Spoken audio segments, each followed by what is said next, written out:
আসসালামু আলাইকুম ওয়া প্রিয় ভাই ও বন্ধুরা, হুযাইফা অর্গানিক্সের পক্ষ থেকে সবাইকে প্রাণ ঢালা শুভেচ্ছা অভিনন্দন।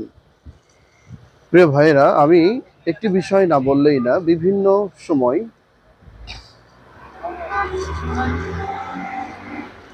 ইউটিউব এবং ফেসবুক চরম ঝড় চলছে। সেটা হলো লাশ চুরি করা, লাশ সামলানো, লাশকে গুম করে দেওয়া।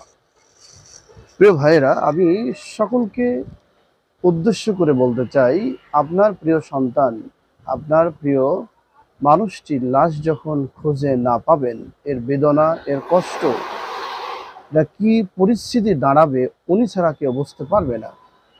এই জন্য যে দুর্ঘটনা ঘটেছে, অকল্পনীয় একটি বিষয়।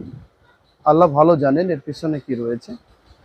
তবে লাশগুলা অবশ্যই প্রত্যেকটা অভিভাবকের কাছে হস্তান্তর করা, এটা আমাদের মানবিক দায়িত্ব।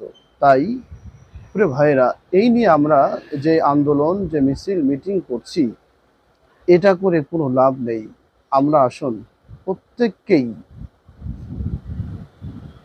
বিমান দুর্ঘটনার যত লাশ, ছেলে মেয়ের পুড়ে গিয়ে লাশ হয়েছে, হাড্ডি হলেও তার পরিবারের কাছে ফিরিয়ে দেন। আর যারা চিকিৎসাধীন অবস্থায় রয়েছেন তাদের দ্রুত চিকিৎসার ব্যবস্থা করুন, প্রয়োজনে তাদের দেশের বাহিরে পাঠান। এরপরেও এই বিষয়টি নিয়ে আর মাতামাতি না করে, যুদ্ধ না করে, রাজনীতি না করে, এটা নিয়ে সত্যিকারেই আমাদের লজ্জা লাগছে। একের পর এক এই বাচ্চাগুলা নিয়ে কি ছিনিমিনি চলছে। তাই আসুন আমরা সকলেই সজাগ, সচেতন এবং মানবিক দায়িত্ব জায়গা থেকে পালন করি ইনশাআল্লাহ।